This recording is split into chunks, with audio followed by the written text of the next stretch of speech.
You ask Tiger to solve. This deals with linear equations with one unknown. The final result is x equals -54. Let's solve it step by step. Swap sides. Group all constants on the right side of the equation. Subtract 3 from both sides. Group like terms. Simplify the arithmetic.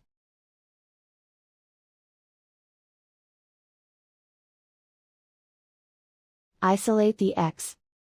Multiply both sides by 6. Group like terms. Multiply the coefficients. Simplify the fraction. Simplify the arithmetic.